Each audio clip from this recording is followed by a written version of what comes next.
अब हम बात करेंगे कार्बनिक यौगिकों के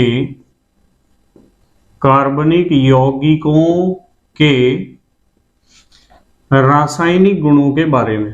कार्बनिक यौगिकों के रासायनिक गुण कि आपके जो कार्बनिक यौगिक होते हैं उनमें मुख्य रूप से कौन कौन से रासायनिक गुण देखने को हमें मिलते हैं। देखो बहुत ध्यान से समझना। इन रासायनिक गुण में सबसे पहले हम बात करते हैं दहन। दहन को आप इंग्लिश में कह सकते हो कंबस्शन। अब दहन का मतलब पता क्या होता है? दहन का मतलब होता है ऑक्सीजन के साथ रिएक्शन करना। यानी किसी भी चीज को आप ऑक्सीजन के साथ गर्म कर दोगे ना तो उसमें आग लग जाएगी, और आग लगने को ही कहते हैं दहन। तो कोई परिभाषा पूछेगा ना तो आप बताना ये डेल्टा का मतलब क्या होता है? गर्म करना। और ये लिखा मैंने विद माने के साथ, और ये लिखा ऑक्सीजन। जब आप किसी भी पदार्थ को ऑक्सीजन के साथ गर्म करोगे तो इसे ही कहते हैं हम दहन या जलना या कंबस्शन। और जब भी किसी कार्बनिक यौगिक का दहन होता है ना तो दो ही चीजें बनती हैं, कार्बन डाइऑक्साइड और वाटर। साथ में ऊष्मा तो निकलेगी, जब कोई चीज जलेगी तो ऊष्मा और प्रकाश तो उत्पन्न हो गई। तो आपको बड़े सिंपल वे में क्वेश्चन को सॉल्व करके आना। यदि कोई पूछ रहा है कि आपके पास कार्बन है, कार्बन का चाहे कोई सा भी अपर रूप हो, जैसे मैं कहूं आपके पास कोयला है, क्या है? कोयला। और उन्होंने कहा कि कोयले का दहन करने से क्या प्राप्त होगा, तो आप लिख देना कोयले के आगे तीर का निशान, ऊपर डेल्टा और ऑक्सीजन। यानी कोयले को गर्म कर रहे ऑक्सीजन के साथ। तो दो ही चीज बनानी, ये ऑक्सीजन कार्बन के साथ जब भी संयोग करेगा तो CO2 बनेगा। क्या बनेगा? CO2, carbon dioxide.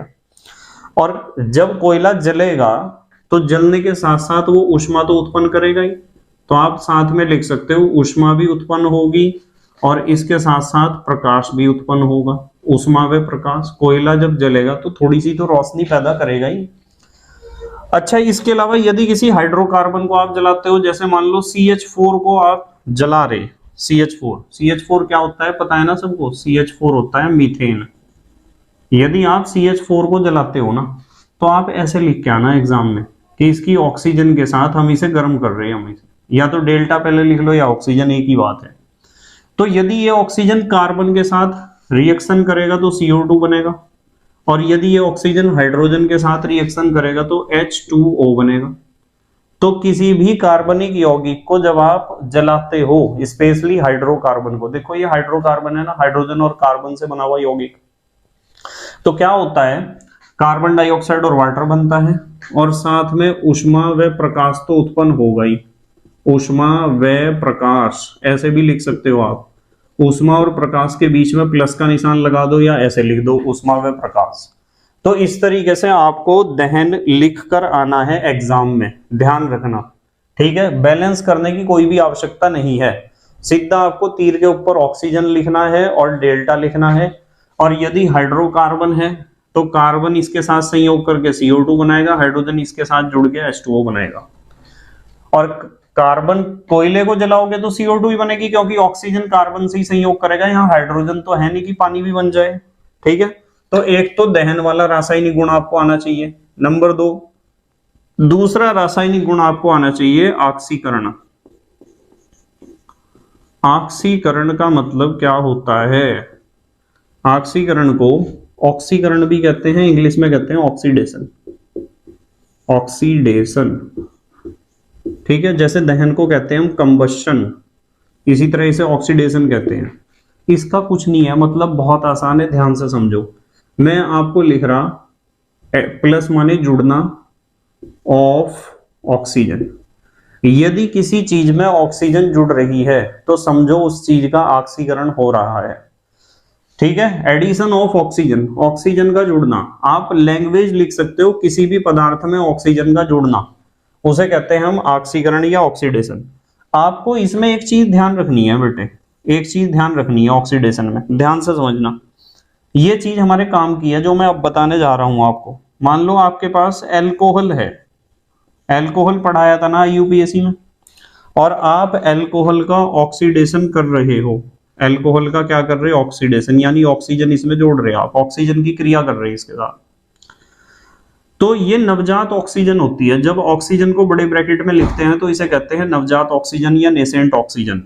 और ये कहां से मिलती है? ये आपको मिल सकती है K2Cr2O7 प्लस H2SO4 से।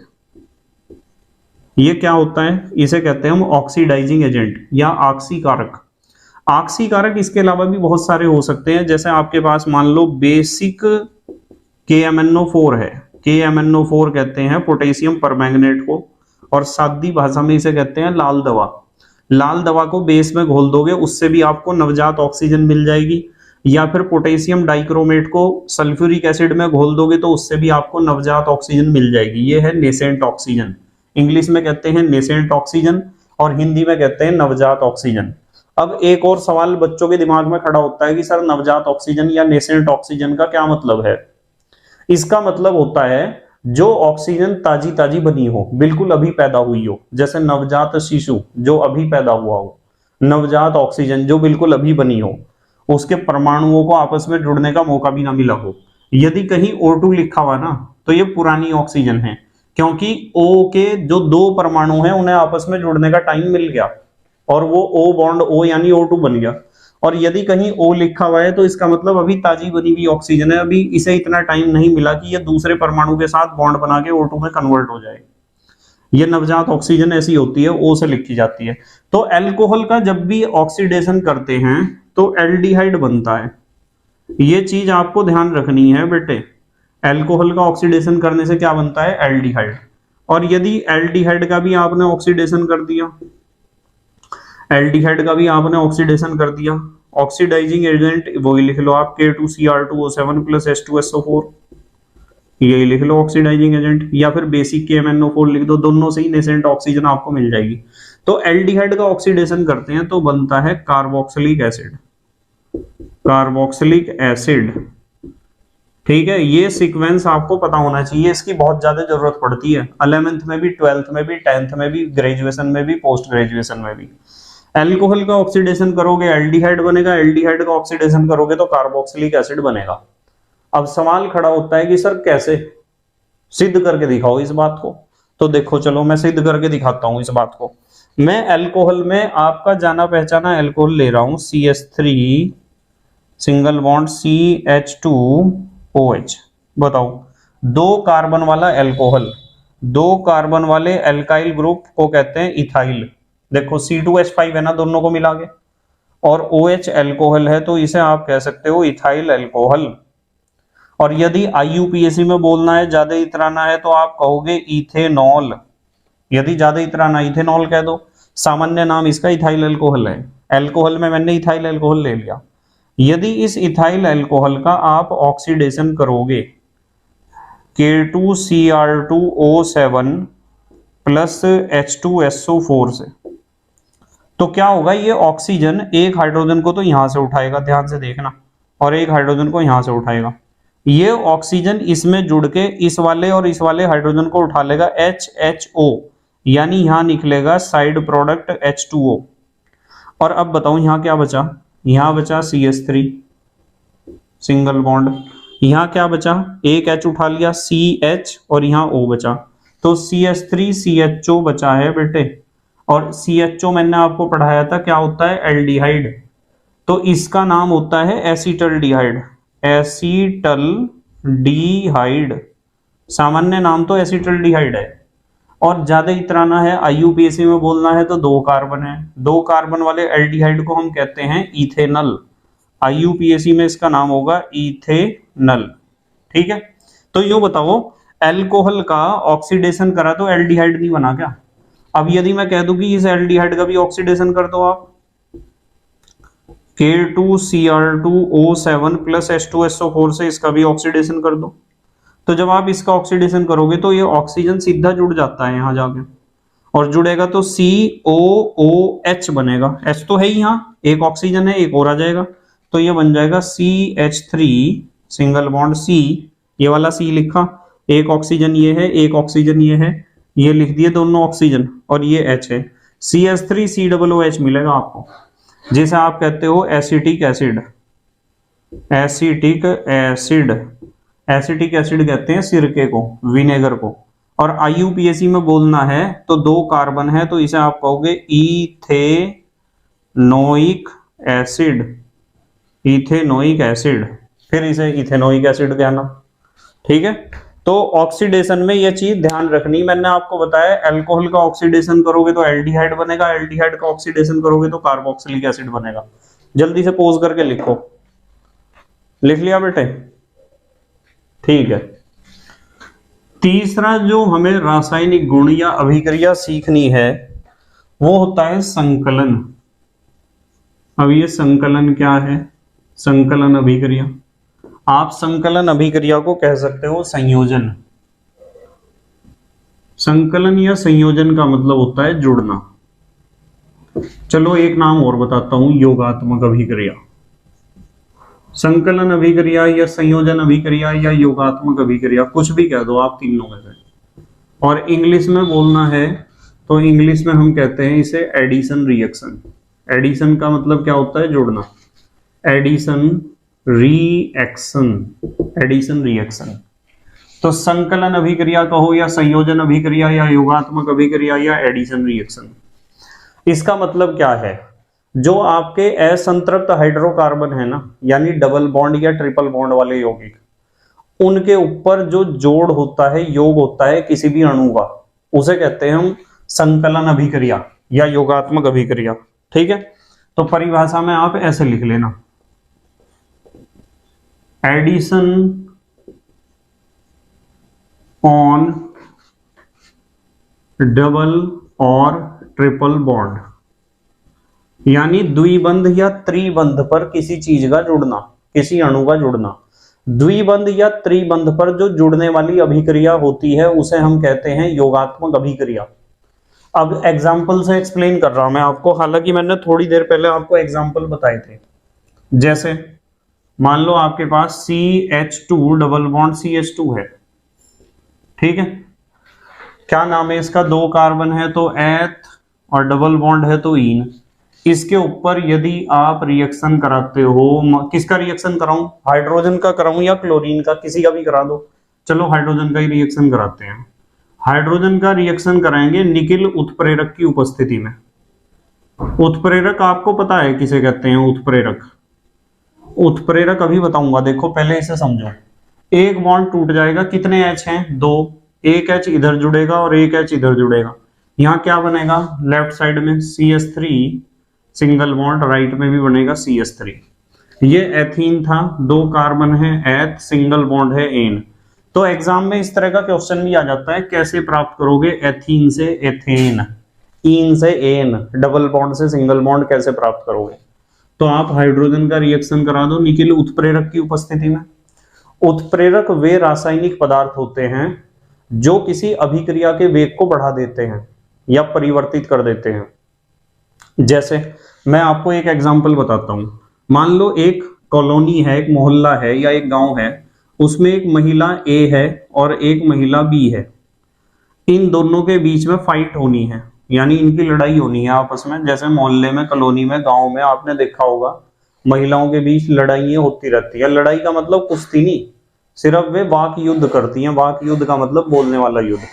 तो यदि इन दोनों के बीच लड़ाई होनी है और लड़ाई में लगने हैं 2 दिन, 2 दिन बाद इनके बीच लड़ाई हो रही, अभी इसकी एनर्जी धीरे धीरे बढ़ रही और इसकी एनर्जी भी धीरे धीरे बढ़ रही। 2 दिन बाद ये भी अपनी फुल एनर्जी में आ जाएगी और ये भी फुल एनर्जी में, दोनों की लड़ाई होगी, रिएक्शन होगा 2 दिन बाद। पर यहां एक तीसरी महिला C आई और इस C ने इसके पास गई, A के पास, और कहा कि B ने तेरे बारे में ऐसा ऐसा कहा, यानी इसकी ऊर्जा बहुत तेजी से बढ़ा दी इसने। और इसके पास से घूमने के बाद वो गई इसके पास, अब इसके पास कि मैं अभी A के पास से होकर आ रही हूं और A ने तुझे ऐसा ऐसा कहा है, तो इसकी ऊर्जा एकदम बढ़ा दी। तो वो जो रिएक्शन 2 दिन में होनी थी ना, वो रिएक्शन क्या होगी? 2 घंटे में हो जाएगी, हो जाएगी 2 घंटे में, क्योंकि ये जो C तीसरी महिला है, इसने इसकी ऊर्जा भी बढ़ा दी और इसकी भी बढ़ा दी। जो ऊर्जा बढ़ने में 2 दिन लग रहे थे, वो 2 घंटे में ही बढ़ा दी दोनों की ऊर्जा, और बढ़ने से वो रिएक्शन 2 दिन में होने की बजाय 2 घंटे में ही हो जाएगा। तो मैं कहूंगा कि A और B तो दोनों क्रियाकारक हैं, पर C ने जो रिएक्शन का स्पीड यहां बढ़ाया है ना, इस C को आप कहोगे उत्प्रेरक। क्या कहोगे, उत्प्रेरक। तो ये सी महिला उत्प्रेरक का काम करती है, रिएक्शन की स्पीड इसने बढ़ा दी। इसी तरीके से बहुत सारे रासायनिक पदार्थ ऐसे होते हैं जो अभिक्रिया के वेग को बढ़ा देते हैं। जैसे यहाँ निकिल उत्प्रेरक है, इस रिएक्शन के स्पीड को बढ़ा देगा। ठीक है। अच्छा, एक चीज आपको और ध्यान रखनी है कि अलग अलग रिएक्शन में अलग अलग उत्प्रेरक होता है। ऐसा नहीं है कि एक ही उत्प्रेरक सभी रिएक्शन की स्पीड को बढ़ा देगा। उत्प्रेरक के बारे में ज्यादा डिटेल में डिस्कस करेंगे कक्षा 12 में। ठीक है। अभी फिलहाल की बात करते हैं, एक और एग्जांपल लेते हैं योगात्मक अभिक्रिया का या संकलन अभिक्रिया का। मान लो आपके पास CH ट्रिपल बॉन्ड CH है, इसे कहते हैं एथ, और ट्रिपल बॉन्ड है तो आइन, 2 कार्बन एथ ट्रिपल बॉन्ड आइन। इसके ऊपर यदि आप हाइड्रोजन का रिएक्शन करा दोगे निकिल उत्प्रेरक की उपस्थिति में, ऐसे भी लिख सकते हो, ऐसे भी लिख सकते हो, एक ही बात है। तो यहां से एक बॉन्ड टूट जाएगा, एक H इधर एक H इधर, CH2 डबल बॉन्ड CH2, यह बनेगा CH2 double bond CH2, 2 carbon एथ डबल बॉन्ड इन, एथीन बन गया। अभी आपको पता है कि इसके ऊपर भी आप हाइड्रोजन का रिएक्शन कर सकते हो निकिल उत्प्रेरक की उपस्थिति में। ये एक बॉन्ड टूट जाएगा, H2 में 2 H हैं, एक H इधर एक H इधर, यहाँ क्या होगा CH3 single bond CH3, 2 carbon है एथ और सिंगल बॉन्ड है एन, तो क्या बन गया, एथेन। तो इस तरीके से होती है योगात्मक अभिक्रिया या संकलन अभिक्रिया या संयोजन अभिक्रिया। और चौथे प्रकार का जो रासायनिक गुण हमें पढ़ना है ना, वो है प्रतिस्थापन, प्रतिस्थापन अभिक्रिया। प्रतिस्थापन अभिक्रिया को आप इंग्लिश में कह सकते हो सब्स्टिट्यूशन रिएक्शन, कह सकते हो सब्स्टिट्यूशन रिएक्शन, सब्स्टिट्यूशन रिएक्शन। प्रतिस्थापन अभिक्रिया पता किसे कहते हैं?